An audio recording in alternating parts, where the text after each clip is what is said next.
Hello दोस्तों, कैसे हो आप लोग। तो दोस्तों मैं आप सभी का स्वागत करता हूं आपके अपने ग्रेट हीरोज के यूट्यूब चैनल पे। दोस्तों आप सभी से देख सकते हैं कि लगातार आपके लिए मेहनत चालू है और वो भी फुल ऑन एनर्जी के साथ चालू है। ऑलरेडी मेरी जो राइटिंग स्किल की वीडियो आपने देखी होगी, आज जो है हम अप्लाइड हिस्ट्री स्टार्ट कर रहे हैं। ऑलरेडी मैंने 2 चैप्टर के दिए, नोट्स अवेलेबल कर दिया एप्लीकेशन पे। नहीं दिया है, नहीं डाउनलोड किया, जाके चेकआउट कर लो फटाफट। अब हम बात करने वाले क्या हमारे अप्लाइड हिस्ट्री के बारे में। तो चलो एक करके यहाँ पे हम अप्लाइड हिस्ट्री के बारे में भी देखते हैं और चीजें समझने की कोशिश करते हैं कि क्वेश्चन किस किस तरीके से आए थे। और भाई इतनी सारी चीजें चालू है तो प्यारा सी कमेंट तो मेरे लिए बनना चाहिए यार, हम मतलब हमारे लिए बनना चाहिए। ठीक है, अब सबसे पहली चीज अगर मैं बात करूं तो क्या बोला गया, choose the following correct options. ठीक है, and complete the sentence. The national archive of India is in dash. क्या ये क्वेश्चन 2019 और 2020 में पूछा गया। इसका जो करेक्ट आंसर है दोस्तों वो मैं बता दूं, दिल्ली है। ठीक है, dash is considered as the mother of science and other subject. Dash subject को क्या मदर बोला जाता है, साइंस और बाकी सारे सब्जेक्ट। ये क्वेश्चन मार्च 2020 में पूछा गया था, 1 मार्क्स के लिए पूछा गया था। और इसका जो करेक्ट आंसर है दोस्तों फिलोसफी है। The earliest museum in the world was discovered in the excavation of the city of dash. कौन सी सिटी में पाया गया। अब ये जो क्वेश्चन आप सोचोगे कहां से आ रहा है, वो आपने देखा होगा ना कि ये बॉक्स होती है उसमें ये वाला आंसर, इसका आंसर है जो है यू आर आंसर है करेक्ट। ठीक है, फिर identify the wrong pair in every set and rewrite. March 2024 में क्वेश्चन पूछा गया था, गलत आंसर क्या है। फिर क्या बोला, Kutiyattam Sanskrit theatre Kerala, Ramman dance form in West Bengal. ठीक है, Ramlila traditional performance of the Ramayana Uttar Pradesh, Kalbelia folk songs and dances of Rajasthan. इसमें जो गलत है दोस्तों वो क्या है आपका रमन, जो कि डांस फॉर्म बोला गया वेस्ट बंगाल में। ये आपका क्या गलत आंसर, गलत आंसर मतलब सही है, मतलब मिलाया गलत है। ठीक है, अब यहां पे क्या बोला, complete the concept map. World natural heritage site in India. और वर्ल्ड के नेचुरल हेरिटेज साइट कौन से इंडिया में, यहाँ पे ये पूछा गया।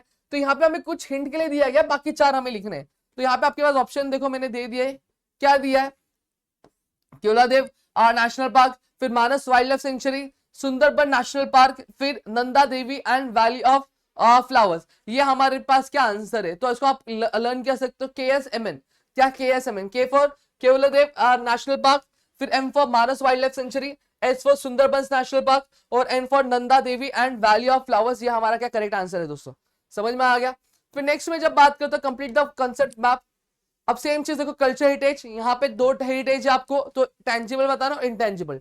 टेंजिबल मतलब क्या, जिसको हम लोग छू सकते हैं देख सकते हैं उसको हम लोग टेंजिबल बोलेंगे। इंटेंजिबल मतलब क्या होता है, जिसको छू नहीं सकते देख नहीं सकते उसको हम लोग इंटेंजिबल बोलते हैं। समझ में आ गया। सबसे पहली चीज टेंजिबल कल्चरल हेरिटेज में क्या लिख सकते हो आप, ancient sites, artifacts, building, sculpture, manuscript और पेंटिंग्स आप लिख सकते हो। इंटेंजिबल मैंने बताया जिसको छू नहीं सकते देख नहीं सकते हो, बस फील कर सकते हो, वो इंटेंजिबल में आता है।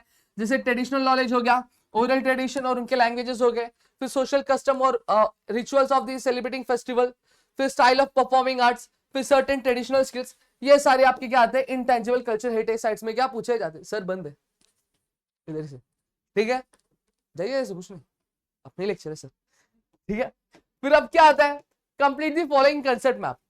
अब यहाँ पे again tangible culture heritage site है, उधर लर्न किया इधर लिखा, बात वही है। क्या बोला देखो, एंशिएंट साइट्स, कल्चर, मैन्युस्क्रिप्ट, फिर आर्टिफैक्ट्स, बिल्डिंग, ये सब तो आप ये लिख सकते हो। ये देखो मार्च 2022 में क्वेश्चन पूछा गया था, ये वाला 2020 में क्वेश्चन पूछा गया है और ये वाला भी 2020 में क्वेश्चन पूछा गया। देखो देखे, फिर क्या था, complete the following concept map.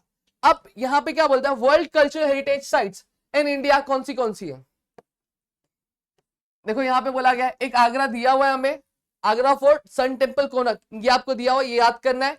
फिर क्या, अजंता केव्स, ताजमहल, ठीक है, फतेहपुर सिकरी, एटी और FG, एटी FG, ए से क्या Ajanta caves, T for Taj Mahal, F for Fatehpur Sikri और G फॉर क्या हो गया, घरपुरी केव्स, जिसको हम लोग एलिफेंटा केव्स भी बोलते हैं।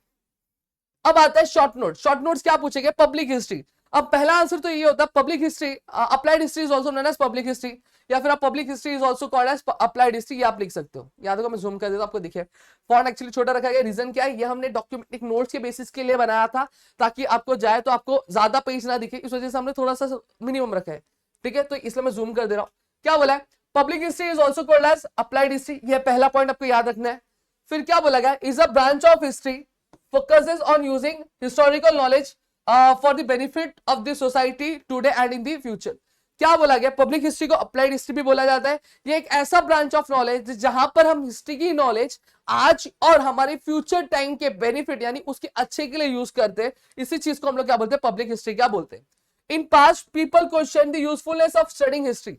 पास्ट में कई सारे लोग थे जो क्वेश्चन करते थे भैया हिस्ट्री क्या, उसका यूज क्या है, उसकी जरूरत क्या है। But public history has shown how understanding history can help everyday issues. लेकिन जो पब्लिक हिस्ट्री है वो कहीं ना कहीं उसने बताया है कि कैसे एक पब्लिक हिस्ट्री, जो हिस्ट्री की नॉलेज होती है हमारी डे टू डे की जो इश्यूज होती है उसको सॉल्व करने में हेल्प करते हैं, making it more relevant to people's life, और उससे लोगों की जो डे टू डे लाइफ है उससे और ज्यादा क्या कनेक्ट किया है। अब आज अगर मैं बात करूं तो बहुत सारी यूनिवर्सिटीज है जो पब्लिक हिस्ट्री के कोर्सेज क्या प्रोवाइड करती है इंडिया में।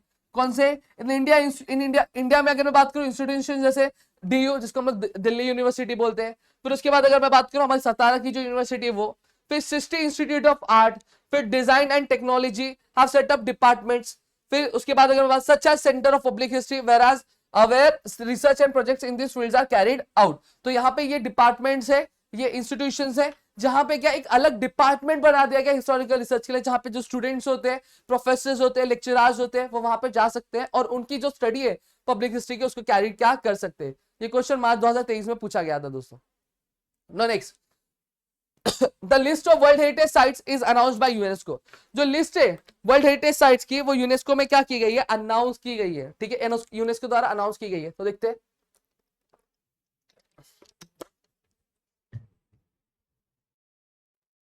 क्या है। It is essential to protect our culture heritage for future generation. तो पहला पॉइंट क्या, ये बहुत ज्यादा जरूरी बन जाता है कि हमारे जो कल्चर और जो हमारी जो फ्यूचर जो हमारी आज और जो हमारी जो फ्यूचर जनरेशंस के लिए बहुत ज्यादा इंपॉर्टेंट बन जाता है कि हम जो कल्चरल हेरिटेज साइट्स है उसको प्रिवेंट करके रखें। क्योंकि आज अगर हम हमारे कल्चरल हेरिटेज साइट्स को प्रिवेंट करके नहीं रखेंगे तो हमारी आने वाली जो पीढ़ी है वो उनको कभी भी विजिट कर पाएगी क्या, नहीं, इनके बारे में कभी जान पाएगी, नहीं जान पाएगी। UNESCO has introduce some guidelines to protect both natural and cultural heritage. अब यूनेस्को ने क्या किया है, यूनेस्को ने आपके कल्चरल और नेचुरल जो हेरिटेज साइट्स है दोनों को ही क्या प्रोटेक्ट करने के लिए कुछ जो रूल्स है, कुछ जो गाइडलाइंस है वो क्या इंट्रोड्यूस क्या किए गए। ठीक है, किसके लिए, that are at the risk of disappearing, मतलब कुछ ऐसे साइट उनके लिए जो अब ऐसे हो गए कि वो क्या हो जाएंगे, गायब हो जाएंगे, लुप्त हो जाएंगे और उसके बाद कोई उसके बारे में जान नहीं पाएगा, कोई देख नहीं पाएगा। तो उनके लिए, साथ ही साथ हिस्टोरिकल मॉन्यूमेंट्स के लिए, बायोडाइवर्सिटी के लिए और जो हमारे ट्रेडिशंस होते हैं उनके लिए गाइडलाइंस का इश्यू की है ताकि इनको हम प्रिजर्व करके रख सके, हमारी फ्यूचर जनरेशन भी क्या इसको जान सके। इसके लिए to promote the protection of this valuable site UNESCO publishes the world heritage sites. अब ये जो हिस्टोरिकल साइट्स होती है, जो कल्चरल और नेशनल हेरिटेज साइट्स होती है, इनको एक प्रमोट करने के लिए, इनके बारे में लोगों को और बताने के लिए यूनेस्को क्या करती है, एक लिस्ट क्या करती है, इश्यू करती है, जिसका नाम क्या होता है, वर्ल्ड हेरिटेज साइट्स लिस्ट होता है। अब इस लिस्ट में क्या आता है, पूरे वर्ल्ड में जितने भी साइट्स होते हैं उन साइट्स में से कुछ साइट्स का यहाँ पे नाम होता है। ठीक है, जिसे क्या प्रिजर्व करना बहुत ज्यादा जरूरी है क्या, हमारे फ्यूचर जनरेशन के लिए। इसका एक्सप्लेनेशन मेरे ख्याल से समझा होगा आपको। और दिसंबर 2020 में क्वेश्चन पूछा गया, the method of history useful in the research of many subject. क्या जो मेथड है आपकी हिस्ट्री का वो यूजफुल है क्या बहुत सारे सब्जेक्ट के रिसर्च में। तो क्या है, history is the study of past event and this historical events relate to the various field such as. हमने पहले भी पढ़ा, हिस्ट्री क्या आज की पढ़ाई है क्या, फ्यूचर की पढ़ाई नहीं सर, जो पास्ट में जो भी कुछ हो चुका है उसके बारे में उसकी स्टडी है क्या, हिस्ट्री है। जैसे कल मैं छोटा बच्चा था तो मैं कैसा बच्चा था, मैं छोटा बच्चा था, बड़ी शरारत करता था, लॉलीपॉप खाया करता था, ट्विंकल ट्विंकल गाना गाया करता था। तो ये क्या क्या ये मेरे पास्ट के बारे में स्टडी किया गया, सही बात है। तो इसको हम लोग क्या बोलते हैं, हिस्ट्री क्या बोलते हैं। ठीक है, और ये हिस्टोरिकल इवेंट्स किसके बारे में होता है, लड़ाई झगड़े के बारे में होता है और उसकी बाकी सारे ह्यूमन के सारे एस्पेक्ट्स के बारे में। यानी ये जो हिस्टोरिकल पॉलिटिकल इवेंट्स, हिस्टोरिकल जो इवेंट्स होते हैं ये अलग अलग फील्ड से जुड़े हुए रहते हैं। जैसे पॉलिटिक्स हो गया, सोशल हो गया, फिर हो गया आपका रिलीजियस स्ट्रक्चर हो गया, कम्युनिटी का, फिलोसफी से, टेक्नोलॉजी और साइंस से भी क्या रिलेटेड, और भी कई सारे फील्ड से क्या जुड़े हुए रहते हैं। Each of these field has their own history of building knowledge। और सही बात है, हर एक इंसान की हिस्ट्री होती है, मेरा भी इतिहास है, आपका भी इतिहास है। बोलते हैं ना भाई तेरा भी पास्ट है, मेरा भी पास्ट है। तेरा पास्ट कैसा था, मेरा पास्ट बहुत दुखी वाला था। तेरा पास्ट कैसा था, मेरा पास्ट भी बहुत दर्दनाक था।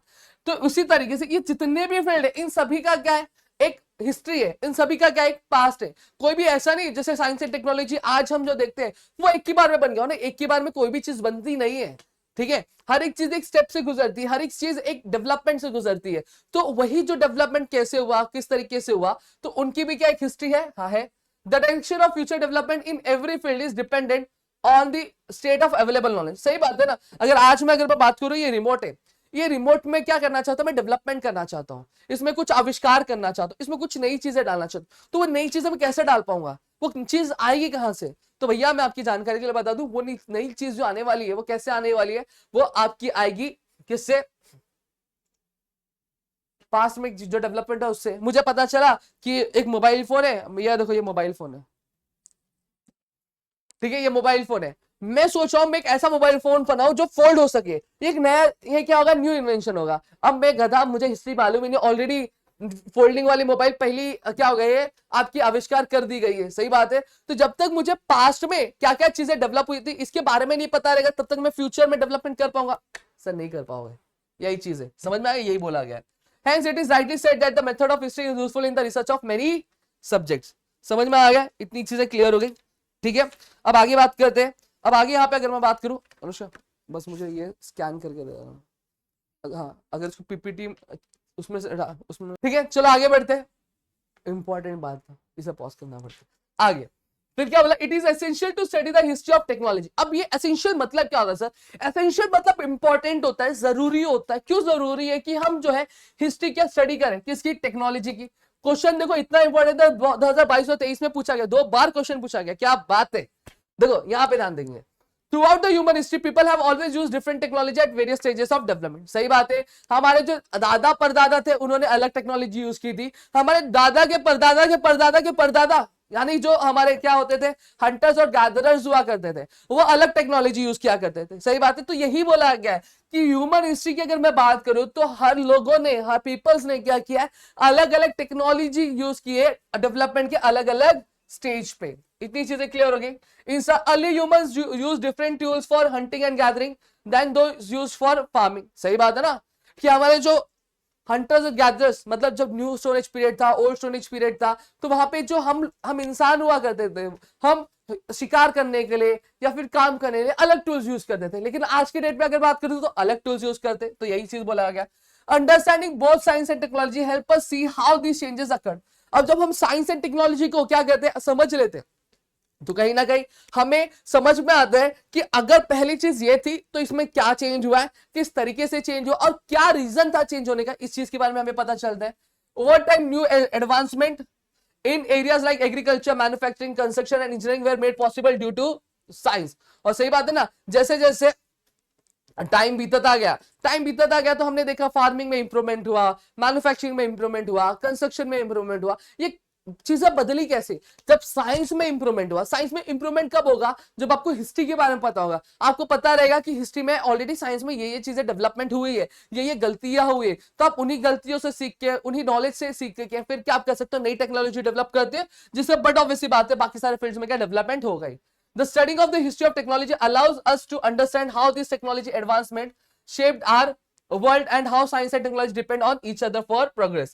अब जब हम हिस्ट्री पढ़ते हैं टेक्नोलॉजी की, वो हमें समझने में हेल्प करता है कि एक्चुअली जो टेक्नोलॉजी में जो एडवांसमेंट हुआ, जो डेवलपमेंट हुआ, वो किस तरीके से हुआ और कैसे इस टेक्नोलॉजी की वजह से जो दुनिया में क्या हो रहा है, चेंजेस हमें क्या दिखाई दे। डायरेक्ट वो स्क्रीनशॉट मार के पेस्ट कर दो, कोई इशू नहीं। ठीक है, डन, इतनी चीजें क्लियर हो गई। अब आगे बात करते हैं, थोड़ा सा पानी पी लो भाई, 13 मिनट का वीडियो बन गया।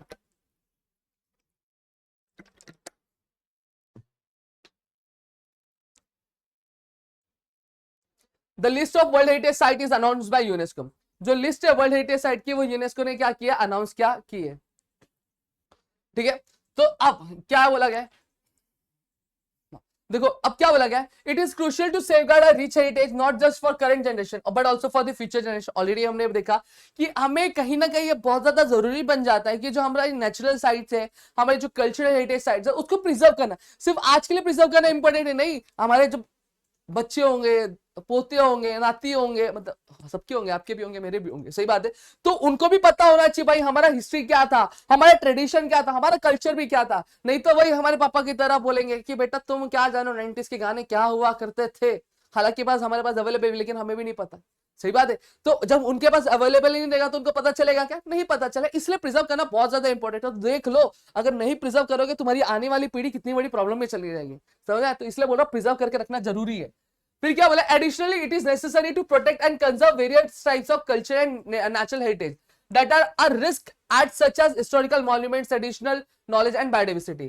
क्या बोला गया है? अब ये बहुत ज्यादा जरूरी बन जाता है कि हम अलग अलग तरह की जो नेचुरल हेरिटेज साइट्स है, कल्चर हेरिटेज साइट्स है, उन सभी को क्या बचा के रखे, जो क्या eight the risk of extinction. Extinction मतलब गायब होने के, लुप्त होने के चांसेस है, मतलब वो एकदम तरीके से खत्म हो जाएंगे, तो उनको बचाना बहुत ज्यादा जरूरी है। अब वो कौन से? जैसे हिस्टोरिकल मॉन्यूमेंट्स हो गए, ट्रेडिशनल नॉलेज हो गई, बायोडाइवर्सिटी हो गई, इन सभी को हमें बचाना बहुत ज्यादा क्या जरूरी है। ठीक है, thus to promote the preservation of this culture and heritage natural heritage site. अब इन्हीं कल्चर और नेचुरल हेरिटेज साइट को प्रिजर्व करने के लिए यूनेस्को ने क्या कुछ गाइडलाइंस इशू की है। यूनेस्को ने क्या किया है, कुछ इंफॉर्मेशन क्या की है, आप सॉरी कुछ रूल्स एंड रेगुलेशंस क्या किए, इशू किए। उसी डायरेक्टिव्स मतलब उसी गाइडलाइंस के बेसिस पे क्या वर्ल्ड हेरिटेज साइट्स क्या यूनेस्को क्या डिक्लेयर करती है। समझ में आ गया कि नहीं आ गया? समझा? What are the objectives can be fulfilled through the heritage projects? अब क्या सब ऑब्जेक्टिव्स है जो क्या किया जा सकता है, फुलफिल किया जा सकता है आपके प्रोजेक्ट्स के थ्रू। ठीक है, चलो देखते हैं।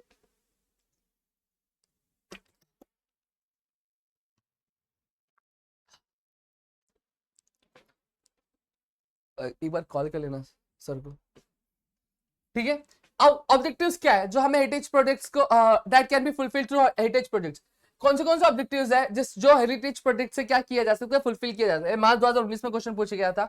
ठीक है, जो गोल्स क्या अचीव किया जा सकता है हेरिटेज प्रोजेक्ट से, वो क्या है? सबसे पहला गोल क्या है? Heritage sites can be conserve, preserve and develop without altering their original form. सबसे पहली चीज बोली गई है कि हेरिटेज प्रोजेक्ट से हमारे जो हेरिटेज साइट्स है, यानी जो हमारे कल्चर और जो नेचुरल हेरिटेज साइट्स है, उनको प्रिजर्व किया जा सकता है, उनको कंजर्व मतलब बचाया जा सकता है। ठीक है, और उनको डेवलप किया जा सकता है, उनको अच्छी कंडीशन में लेके आ जा सकता है without changing their original form. उनके ओरिजिनल फॉर्म को किसी तरह की हानि पहुंचाए बिना, मतलब उनका शेप स्ट्रक्चर जो कलर था उसको चेंज किए बिना ही हम क्या उसको प्रिजर्व, कंजर्व और डेवलप क्या कर सकते हैं। दूसरा क्या बोला है? The social structure of local community and the challenges they face along with the current needs and expectation can be thoroughly studied. अब जो सोशल स्ट्रक्चर मतलब जो हेरिटेज साइट जिस एरिया में, वहां की जो लोकल कम्युनिटी है, ठीक है, उनकी नीड्स क्या है, उनकी प्रॉब्लम्स क्या है, उनके इश्यूज क्या है, उनकी एक्सपेक्टेशंस क्या है, इस चीज को लेकर उस चीज को क्या स्टडी किया जा सकता है, उसको फुलफिल भी किया जा सकता है। Proper measure can be ensured to take the feeling to ensure the feelings of the local people are respected while working on the heritage sites preservation and development। सही बात है। क्या बोला गया कि जब हम हेरिटेज साइट पे काम करते हैं तो जो हेरिटेज साइट्स होती है उससे जो लोकल पीपल होते हैं उनका लगाव बहुत होता है, उनकी कहीं ना कहीं फीलिंग्स होती है। क्यों? क्योंकि कहीं ना कहीं वो हेरिटेज साइट से उनके जो बुजुर्ग होते हैं, जो पूर्वज होते हैं, ठीक है, उन सभी की कहीं ना कहीं यादें जुड़ी हुई रहती है। तो जब हेरिटेज प्रोजेक्ट स्टार्ट होता है तो हमें कहीं ना कहीं ये चीज ध्यान रखनी होती है कि जब हम हेरिटेज साइट पे काम कर रहे हैं तो किसी भी तरीके से हम उन लोगों की जो फीलिंग्स है वो खराब ना करें या फिर उसको हरास ना करें, उनकी फीलिंग्स को हम मेंटेन करके रख सकें। फिर क्या बोला है? Local community involve can be encourage in this project. अब लोकल जो कम्युनिटी होती है, जो लोकल पीपल्स होते हैं, उनको भी हम क्या कर सकते हैं, इसमें इन्वॉल्व कर सकते हैं, उनको भी एक एम्प्लॉयमेंट का एक नया जरिया दे सकते हैं। समझ में आ गया? Systematic plans be created to use local skills creatively and helping to generate more livelihood opportunities. सही बात है। अब जो लोकल पीपल्स होते हैं उनकी भी स्किल्स हम क्या कर सकते हैं, यूज कर सकते हैं, जिससे हम क्या कर सकते हैं, समझ में आ गया? तो हम लोग क्या कर सकते हैं, वही है, ठीक है, वो हम क्या कर सकते हैं, जिससे लोकल स्किल्स को यूज करेंगे, लोकल स्किल्स को यूज करके हम क्या कर सकते हैं और भी ज्यादा उनके लिए जीने के क्या रास्ते हम ढूंढ सकते हैं। ठीक है, उनके लिए एम्प्लॉयमेंट अपॉर्चुनिटीज क्या हम क्या कर सकते हैं, जनरेट कर सकते हैं, जिससे वो अपने लाइफ के जो प्रॉब्लम्स है, जो दिक्कत है, उससे क्या फेस करने के लिए, टैकल करने के लिए क्या उतने सक्षम बन सकते हैं। अब क्या बोला गया? How can we correlate applied history with our present. अब हमारे अप्लाइड हिस्ट्री को हम हमारे प्रेजेंट के साथ कैसे जोड़ सकते हैं, इसके बारे में हमें क्या पूछा गया है। ठीक है, चलो एक एक करके यहां पे स्टार्ट करेंगे।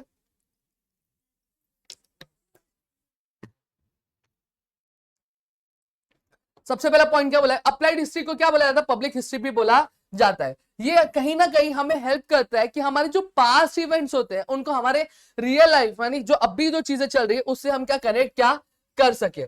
ठीक है, अब क्या बोला, it is the study of applying history to benefit the people in the present and future. सही बात है, ये एक ऐसी स्टडी है जो क्या करती है, जो कहीं ना कहीं हमें हिस्ट्री की नॉलेज को अप्लाई करने में हेल्प करती है, ताकि जो प्रेजेंट की लाइफ है और जो आने वाले फ्यूचर के लोग हैं या फिर जो हमारी फ्यूचर की लाइफ है उसको हम लोग क्या अच्छी क्या कर सके। We are surrounded by both visible and invisible relics of the past which sparks curiosity to learn about their history. कहीं ना कहीं अगर मैं बात करूं तो हम सभी हमारे जो विजिबल और इनविजिबल मतलब क्या हो गया, हमारे जो हिस्ट्री के जो टैंजिबल चीज है और जो इनटैंजिबल चीज है उन सभी से हम सभी क्या है, सराउंडेड है। ठीक है, हम सभी क्या सराउंडेड है, और इससे कहीं ना कहीं हमारे अंदर एक अलग सी क्यूरियोसिटी आती है, एक अलग सा बोलते हैं ना, एक उत्तेज आता है कि भैया हम क्या करना है, हम हिस्ट्री के बारे में और भी अच्छे से क्या पढ़ सकते हैं। This relics represent the thought and tradition passed down by our ancestors। अब ये जो कहानियां होती है, ये जो हिस्ट्री की जो चीजें होती, ये कहीं ना कहीं हमारे कौन सी चीजों को रिप्रेजेंट करती है, कि हमारे जो पूर्वज की जो सीखे थी, उनकी जो नॉलेज थी, उसको क्या रिप्रेजेंट करती है। Our heritage shapes our identity. Understanding the history of these ancient relics is essential for preserving them for the future generation। कहीं ना कहीं हमारे जो हेरिटेज है वो हमारी आइडेंटिटी है, वो हमारी पहचान है। जब हम उनको क्या करते हैं, हम उनको प्रिजर्व करके रख सकते, प्रिजर्व करते हैं, तो कहीं ना कहीं हम अपनी चीजों को प्रिजर्व कर रहे हैं और फ्यूचर जनरेशन को इसके बारे में क्या पता चल सकता है। क्लियर हो गया। हाउएवर जो हेरिटेज मैनेजमेंट है वो कई सारी जॉब अपॉर्चुनिटीज क्या पैदा करता है, हिस्टोरियंस के लिए, आर्किटेक्ट्स के लिए, आर्कियोलॉजिस्ट के लिए, म्यूजियम क्यूरेटर्स के लिए और बाकी सब के लिए। फिर क्या बोला, suggest at least 6 solution for the preservation of the sources of history. ये आप क्या कर लेना, एक बार रीड मार लेना, इसमें कुछ है नहीं, इसमें एक्सप्लेनेशन जैसा कुछ पार्ट नहीं है। ठीक है, तो इसको आप रीड मार लेना। इसकी जो पीडीएफ है मैं आपको कहां दे रहा हूं, मैं आपको ऐप पे अवेलेबल क्या करवा के दे दे रहा हूं, फ्री मटेरियल सेक्शन में। ठीक है, तो मेरे ख्याल से यहाँ पे आपको चीजें समझ में आ गई होंगी, और मैंने यहाँ पे पूरा जो 3rd चैप्टर है तीनों के नोट्स भी अवेलेबल करवा दिए, पीवाईक्यू पूरे, और साथ ही साथ लेक्चर भी क्या कर दिया, अवेलेबल करवा दिया है। तो मेरे ख्याल से यहाँ पे चीजें समझ में आ गई होंगी। अगर वीडियो अच्छी लगी तो प्लीज वीडियो को लाइक करिएगा, चैनल सब्सक्राइब नहीं किया तो चैनल को सब्सक्राइब करो, अपने दोस्तों के साथ शेयर करो, ताकि और कई सारे वीडियोस हम आपके लेकर आ सके और आपकी चीजों को और भी ज्यादा आसान बन सके। तो चलो मिलता है हमारी अगली वीडियो में। जय हिंद दोस्तों।